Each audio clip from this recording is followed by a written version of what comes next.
Hello guys, आज हम Tailwind CSS के अंदर देखेंगे कि कौन कौन सी स्क्रीन्स अपने को टेलविंड सीएसएस में मिलती है और आप उस स्क्रीन की साइज को मॉडिफाइड कैसे करेंगे, या आपको कोई नई स्क्रीन ऐड करनी होगी तो आप उसको कैसे ऐड करेंगे। यहाँ पे स्क्रीन्स को आप ब्रेक पॉइंट्स भी बोल सकते हैं कि कौन कौन सी ब्रेक पॉइंट्स में हमारा टेलविंड सीएसएस क्या करता है, काम करता है। अब ब्रेक पॉइंट्स मतलब मोबाइल की डिवाइस, टैबलेट्स की डिवाइस, डेस्कटॉप की डिवाइस, इसके लिए क्या है, ब्रेक पॉइंट्स बने हुए हैं। उन सारे ब्रेक पॉइंट्स को अपने को क्या करना है, क्लियर करना है। तो चलिए स्टार्ट करते हैं। मैं आपको डॉक्यूमेंटेशन पे लेके जाऊंगा टेलविंड सीएसएस की, वहां से आपको चीजों को क्लियर कराते हुए प्रैक्टिकली लॉजिक इंप्लीमेंट कराऊंगा, जिससे आपके सामने चीजें क्या हो जाएंगी, क्लियर हो जाएंगी। तो चलिए स्टार्ट करते हैं। देखिए ये टेलविंड सीएसएस का डॉक्यूमेंट है, डॉक्यूमेंटेशन है। यहाँ पे देखिए एक बना हुआ है यहाँ पे स्क्रीन्स। अब देखिए स्क्रीन्स क्या होता है, स्क्रीन्स डिवाइड होती है। मान लीजिए आप, अगर आप मोबाइल रिस्पॉन्सिव वेबसाइट्स बनाते हैं तो आप स्क्रीन्स के अकॉर्डिंग क्या करना चाहते हैं, कुछ चेंजेस करना चाहते हैं, तो उसी को हम स्क्रीन्स बोलते हैं। कि अगर आपको स्क्रीन्स के अकॉर्डिंग कोई मार्जिन पैडिंग बदलनी होगी तो आप कैसे बदलेंगे। तो यहाँ पे टोटल देखिएगा, यहाँ पे सबसे पहली स्क्रीन है एसएम। एसएम की फुल फॉर्म है स्मॉल डिवाइस। इसकी मिनिमम विड्थ क्या है, 640, और इसकी मैक्सिमम विड्थ क्या है, 767 पिक्सल। ये हमारा क्या है, एसएम है। एसएम हमारा सबसे छोटा डिवाइस है। फिर उसके बाद आता है एमडी। एमडी की फुल फॉर्म होती है मीडियम डिवाइस। मीडियम डिवाइस जो होगा वो होगा 768 से लेके 1023 पिक्सल तक।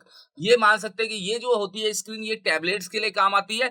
फिर उसके बाद आता है एलजी। एलजी होता है 1024 से लेके अपना 1279 पिक्सल तक। यहां तक आपके मिनी लैपटॉप्स आते हैं। मिनी लैपटॉप्स के लिए स्क्रीन काम आएगी। फिर आता है आपका एक्सेल। जो एक्सेल होता है वो मिनिमम लेके चलता है 1280 और मैक्सिमम लेके चलता है 1536। ये हमारा क्या होता है, एक्सेल का साइज होता है, और ये काम आता है डेस्कटॉप के लिए। और जो डबल एक्सेल या 2 एक्सेल बोल सकते हैं, ये होता है 1536 से लेके जितनी भी अपर विड्थ होगी उसके लिए हमारा 2 एक्सेल काम आएगा। और 2 एक्सेल होता है बड़ी स्क्रीन के लिए, जो डेस्कटॉप से भी बहुत बड़ी होती है, उन स्क्रीन के लिए क्या होता है, काम आता है। तो ये जो साइजिस है, इन साइजिस का यूज क्यों करना है, क्योंकि साइजिस के अकॉर्डिंग फॉन्ट का साइज बदलना, फॉन्ट का साइज चेंज करना, पैडिंग मार्जिन बदलना, विदाउट साइजिस आप लॉजिक को इंप्लीमेंट नहीं कर पाएंगे। तो मैं एग्जाम्पल के साथ में क्लियर करता हूं, क्योंकि साइजेस के नाम तो पता चल गए। एग्जाम्पल से ये पता चल जाएगा कि आप यूज कैसे करेंगे। उसके बाद क्या होने वाला, देखिए उसके बाद मैं आपको बताऊंगा कि अगर आपको साइजेस के पिक्सल्स को अपने अकॉर्डिंग चेंज करना है तो कैसे करेंगे। मान लीजिए आपको 640 नहीं रखना, आपको 567 से लेके 767 तक रखना है एसएम, तो आप उसको चेंज कैसे करेंगे, ये भी प्रोसेस हम क्या करने वाले, क्लियर करने वाले। तो चलिए देखिए स्टार्ट करते हैं प्रैक्टिकली। देखिए ये हमारी फाइल है जिसमें मैंने वेलकम टू डब्ल्यूएस क्यूबटेक क्या कर रखा है, लिख रखा है, जो आपके सामने आ भी रहा है। अब मैं इस फाइल को यहाँ पे क्या कर देता हूँ, ओपन कर देता हूँ। ये हमारा ऑलरेडी क्या है, वीएस कोड में ओपन है। अब देखिए वीएस कोड में ऑटो सजेशन नहीं आएगा कि अगर आप टेलविंड सीएसएस को इसके थ्रू कॉल करेंगे तो ये सजेशन नहीं देगा। जब आप CLI के थ्रू इंस्टॉल करेंगे तो ये आपको ऑटो सजेशन, उसके क्या क्या आपको एक्सटेंशन ऐड करने, वो सारी चीजें मैं वहां पे आपको क्या करूंगा, क्लियर करा दूंगा। अभी हमारा लॉजिक है मेन कोर कॉन्सेप्ट पे भी कि कैसे काम करता है। देखिए आपको क्या करना है, ये जो टेक्स्ट है इस टेक्स्ट को सेंटर करना है एलजी में। अब देखिए मैंने यहाँ पे लिखा है एलजी, लिखने का तरीका थोड़ा बदल जाता है, बूटस्ट्रैप में थोड़ा अलग था, इसमें थोड़ा सा अलग होगा।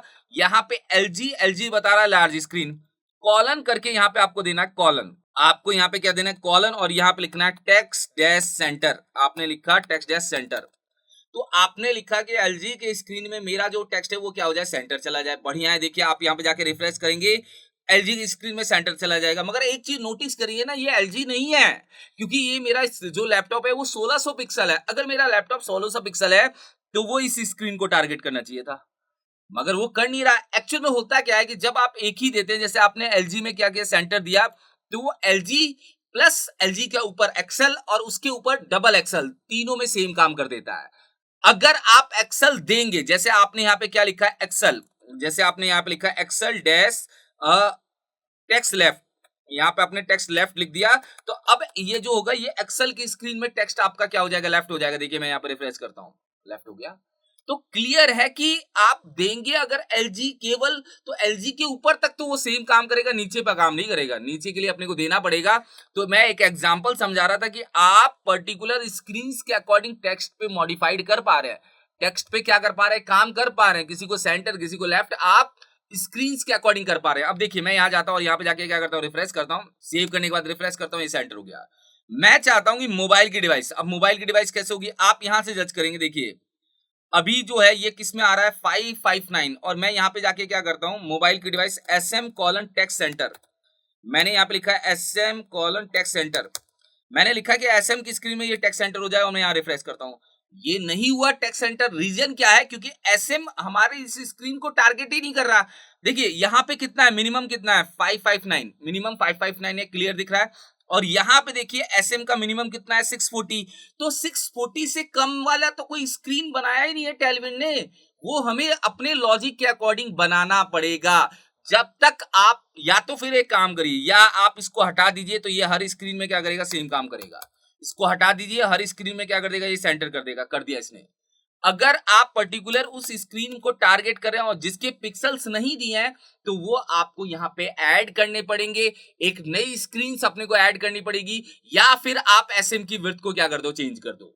तो ये लॉजिक्स पे मैं अभी काम करना बताऊंगा, मगर मैं वो बता रहा हूं कि फिक्स लॉजिक समझिए। एक एग्जांपल के लिए और देखते, देखिए यहां जाते हैं, एक क्लास होती है पीवाई, पीवाई यूज होता है पैडिंग टॉप और बॉटम से। अब ये मैं आगे समझाऊंगा, बस मैं एक एग्जांपल बता रहा हूं। यहाँ पे पीवाई मैंने लिख दिया 10। अब मैं यहाँ पे जाके रिफ्रेश करता हूँ, ये टॉप और बॉटम से पैडिंग ले आएगा। देखिए यहाँ पे जाते हैं और यहाँ पे जाके देखेंगे तो ये क्या कर रहा है, टॉप और बॉटम से कितना पैडिंग लेके आ रहा है। यहाँ पे देखिए दिख रहा होगा, यहाँ पे पैडिंग आपको दिखा रहा है 2.5 REM। अब 2.5 REM कितने पिक्सल के बराबर होता है, एक REM होता है 16, दो REM होता है अपना कितना 32। अब 0.5 REM 8 पिक्सल और हो गया, मतलब 40 पिक्सल ऊपर 40 पिक्सल नीचे से ही अपने को क्या कर रहा है, पैडिंग दे रहा है। अगर आपको देखना है तो आप यहाँ पे कंप्यूटर में देख सकते हैं, ये 40 पिक्सल आ रहा है। मगर मैं चाहता हूं ये, चलो आप जो लेके आ रहे हो वो आप LG तक तो ये लेके आओ, LG:PY48 मैंने यहाँ पे रिफ्रेश किया तो ये LG में तो लेके आ रहा है, मगर मोबाइल में हट गया। तो मोबाइल के लिए फिर या तो आप एक काम करो, अलग से दे दो। अलग से देने का मतलब आप यहाँ पे क्या करो, यहाँ पे डिसाइड कर लो LG नहीं, यहाँ पे आप डिसाइड कर लो PY, और मैंने बोला कि PY5 होना चाहिए, डिफॉल्ट में PY5 होना चाहिए। मैं यहाँ पे रिफ्रेश कर रहा हूँ तो ये क्या करेगा, LG की स्क्रीन में तो क्या करेगा, PY10 को ही कॉल करेगा। LG और एक्सेल और डबल एक्सेल, उनमें वो PY वाले कौन से को कॉल करेगा, 10 को कॉल करेगा। पर बाकी की नीचे की स्क्रीन में वो किसको टारगेट कर लेगा, इसको टारगेट कर लेगा। तो ये तो रूल हम बूटस्ट्रैप में भी यूज करते थे, रूल यूज करते हुए आ रहे थे, आपको चीजें क्लियर है कि इसी रूल पे हम काम कर रहे थे। अब देखिए ये ऑटोमेटिक क्या हो गया, कम हो गया अपना। तो लॉजिक ऐसे करना पड़ेगा, ऐसे आपने को लगाना पड़ेगा। अगर आपको किसी स्क्रीन के अकॉर्डिंग कोई काम करना है तो उसी स्क्रीन का नाम फिर कॉलन करके क्या करना है वो अपने को देना पड़ेगा, ये अपना रूल है। देखिए अगर आपको कोई स्क्रीन इसके अंदर ऐड करनी है तो आप कैसे करेंगे, क्योंकि स्क्रीन ऐड करना या स्क्रीन की साइज को अपडेट करना होगा तो कैसे करेंगे, बहुत सिंपल है। देखिए मैं आपको बता देता हूं, मैं चाहता हूं कि ये जो मेरा SM है ना, ये 614 आ रहा है, मैं इसको 567 करना चाहता हूं। बहुत सिंपल है, आपको क्या करना है, ऊपर की साइड इसका कोड है, मैं आपको बता देता हूं कौन सा कोड अपने को इंप्लीमेंट करना है जिससे ये मॉडिफाइड हो जाएगा। देखिए बहुत सिंपल, आपको मैं एक एग्जांपल क्लियर कर रहा हूं कि आप ये जो दिया हुआ है, देखिए यहाँ पे tailwind.config.js, ये अगर हम CLI से करते तो ये फाइल हमारे पास आ जाती है, मगर हम अभी CLI से नहीं कर रहे हैं तो हम इसके अंदर ही मॉडिफाइड करेंगे। ये जो अपना tailwind.config है इसके अंदर ही करेंगे। यहाँ पे देखिए थीम के अंदर यहाँ पे एक्सटेंड है, एक्सटेंड के जस्ट ऊपर आपको क्या करना है, ये पूरी लाइंस को कॉपी करना है। ये पूरी देखिए स्क्रीन से लेके जहां तक ये कर्ली ब्रैकेट स्टार्ट हो रहा है और ये कर्ली ब्रैकेट यहाँ पे बंद हो रहा है, इसको पूरा कॉपी करना और कॉपी करके आपको इसके अंदर क्या कर देना, पास कर देना। और लास्ट में यहाँ पे कॉमा लगा देना, कॉमा नहीं लगाएंगे तो ये एरर देगा। और एक बार मैं यहाँ से थोड़ा सा क्या करता हूँ, आगे की साइड कर देता हूँ। देखिए बहुत सिंपल है, आपको कुछ नहीं करना है, SM की साइज को चेंज करना है। आप यहाँ पे 567 पिक्सल कर दीजिए।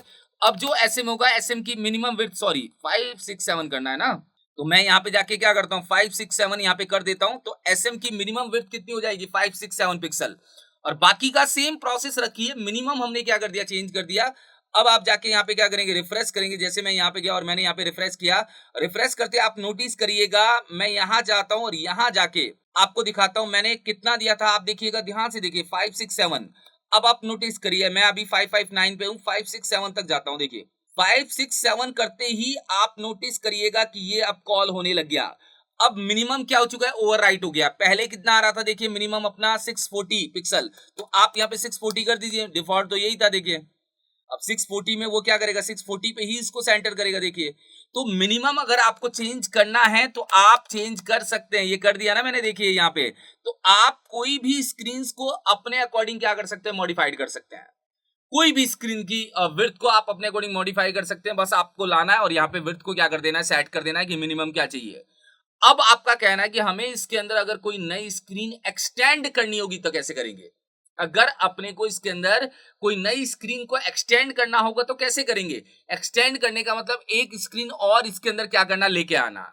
जैसे मैं चाहता हूं कि एक्सेस भी बना दूं, एक्सेस अपना 320 पिक्सल से लेके 566 तक चले, क्योंकि एसएम यहां स्टार्ट हो रहा है तो 566 तक क्या चले, एक्सेस चले। तो एक स्क्रीन और एक्सटेंड कैसे करेंगे इसके अंदर? बहुत सिंपल है। आपको क्या करना पड़ेगा मैं आपको बताता हूं। एक्सटेंड करने का रूल होगा कि अगर आपको कोई भी चीज एक्सटेंड करनी है तो एक्सटेंड करने के लिए यहाँ पे देखिए एक्सटेंड के अंदर कहीं ना कहीं लिखा होगा, ये देखिए एक्सटेंड आ गया ना, ये रहा। बहुत सिंपल है, छोटा सा काम है, आपको जाना है और यहां जाके क्या करना है, एक्सटेंड के अंदर ये स्क्रीन को कॉपी करना है और कॉपी करके इसके अंदर क्या कर देना, पास कर देना। यहाँ पे देखिए एक्सटेंड के अंदर, क्योंकि एक्सटेंड के अंदर एलजी जा रहा है तो मतलब एक्सटेंड के अंदर स्क्रीन जा रहा है, तो इसका मतलब कोई नई स्क्रीन आप यहाँ पे क्या करना चाहते हैं, एक्सटेंड करना चाहते हैं, एक्सेस यहाँ पे पास कर दीजिए। बस आपको क्या करना है, यहाँ पे ऑब्जेक्ट बना के चीजों को देना पड़ेगा। क्यों देना पड़ेगा? क्योंकि एक्सटेंड के अंदर आपको दो चीजें चाहिए। एक मिनिमम कितना रखना है, मिन।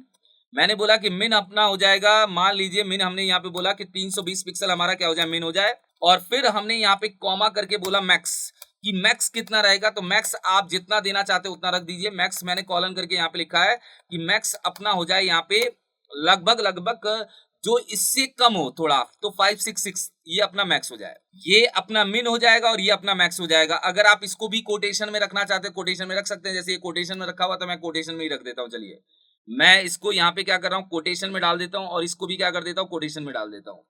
तो मतलब आपने एक और स्क्रीन यहाँ पे क्या कर दी, एक्सटेंड कर दी। अब आपने नई स्क्रीन इसके अंदर क्या कर दी, लगा दी।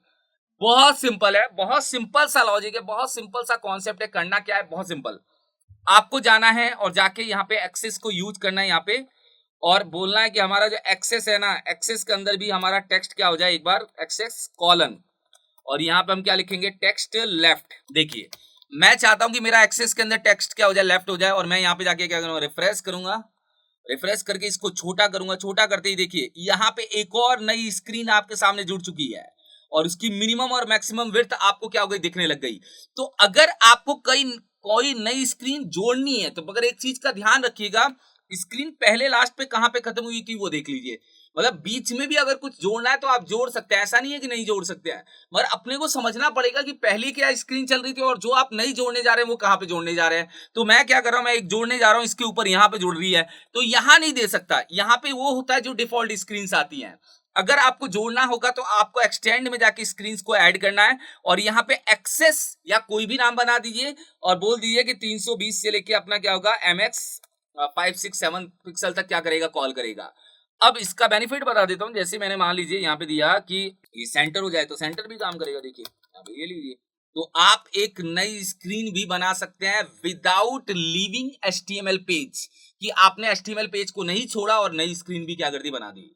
तो अब आपके सामने ब्रेक पॉइंट्स क्लियर हो गए होंगे कि क्या क्या ब्रेक पॉइंट्स होते हैं और ब्रेक पॉइंट्स की स्क्रीन्स को अगर मॉडिफाइड करना होगा तो कैसे करेंगे, और अगर हमें नई स्क्रीन एक्सटेंड करना होगा तो कैसे करेंगे। ये सारी चीजें आपके सामने क्लियर हो गई होंगी। Thank you so much guys.